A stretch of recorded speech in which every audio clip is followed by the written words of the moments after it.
Bismillahirrahmanirrahim. Assalamualaikum warahmatullahi wabarakatuh. Halo semuanya, perkenalkan nama saya Fahmi Maulida Rusdi, NIM 102255035. Saya di sini akan menjelaskan final project mata kuliah arsitektur komputer yang berjudul struktur CPU. Dosen pengampu Bapak Puji Imam Mutakin, Eskom MSI. Selamat menyaksikan. Yang pertama ada pengertian CPU. CPU atau Central Processing Unit merupakan pusat pengolahan data pada komputer yang bertugas menjalankan instruksi dari program dan mengendalikan seluruh aktivitas komputer. CPU sering disebut sebagai otak komputer karena hampir semua proses komputasi dilakukan oleh komponen ini. Fungsi utama CPU yang pertama adalah pengolahan data, yang kedua menjalankan instruksi program, yang ketiga mengontrol perangkat keras lainnya, yang terakhir adalah mengatur aliran data dalam sistem komputer. Komponen utama CPU. Secara umum CPU terdiri dari 3 bagian utama, yaitu asimetrik, logik, unit atau ALU. ALU adalah bagian CPU yang bertugas melakukan operasi perhitungan dan logika. Contoh operasi yang dilakukan oleh ALU, yang ke-1 ada penjumlahan, pengurangan, perkalian, pembagian, perbandingan data, operasi logika AND atau OR dan NOT. Misalnya saat kita menghitung 5 tambah 10 aplikasi kalkulator, proses tersebut dilakukan oleh ALU. Komponen utama CPU yang kedua ada kontrol unit atau bisa disebut CU ya, CU. Kontrol unit bertugas mengendalikan dan mengkoordinasikan seluruh aktivitas komputer. Fungsi kontrol unit yang pertama ada mengambil instruksi dari memori, yang kedua menerjemahkan instruksi, yang ketiga mengatur jalannya instruksi, yang terakhir ada mengendalikan kerja ALU, register dan memori. Kontrol unit dapat diibaratkan sebagai seorang manajer yang mengatur semua bagian agar bekerja sesuai tugasnya. Yang ketiga ada register. Register adalah memori kecil berkecepatan tinggi yang berada di dalam CPU. Register digunakan untuk menyimpan data sementara yang sedang diproses.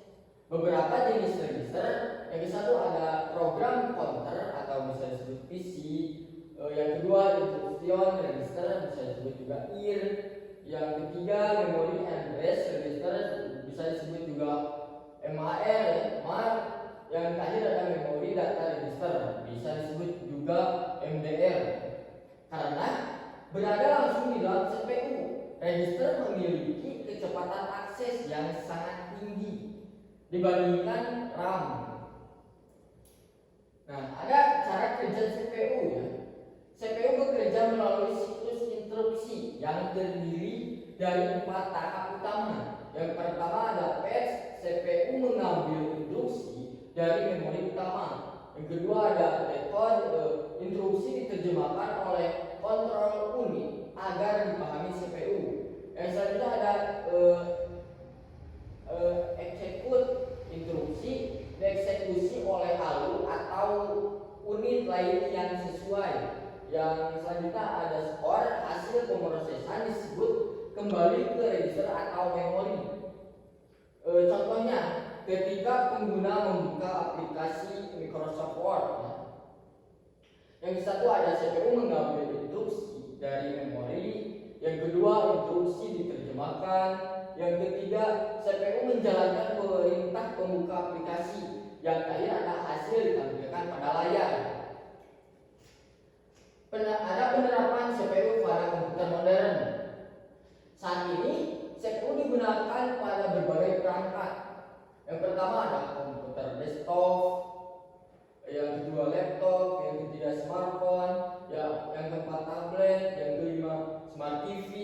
yang terakhir ada perangkat OAT. Contoh prosesor modern. Yang pertama Intel Core i5, i7, i9. Yang kedua AMD Ryzen 5, Ryzen 7, Ryzen 9. Yang ketiga Apple M series. Yang terakhir ada Qualcomm Snapdragon. CPU modern memiliki banyak inti pemrosesan atau multi-core sehingga mampu menjalankan banyak tugas secara bersamaan. Nah, ada selanjutnya perkembangan teknologi CPU. Perkembangan CPU dari masa ke masa menunjukkan peningkatan performa yang sangat pesat. Perkembangan tersebut meliputi kecepatan clock lebih tinggi, jumlah core lebih banyak, konsumsi daya lebih hemat, ukuran transistor semakin kecil, dan yang terakhir ada dukungan artificial intelligence atau bisa disebut AI. Saat ini banyak prosesor telah dilengkapi neural processing unit, bisa disebut NPU ya, untuk mempercepat proses kecerdasan buatan. Contohnya ada yang satu ada Intel Core Ultra, yang kedua Intel Ryzen AI, yang terakhir ada Apple M4. Teknologi ini memungkinkan komputer menjalankan aplikasi AI dengan lebih cepat dan efisien. Oke, mungkin cukup sekian dari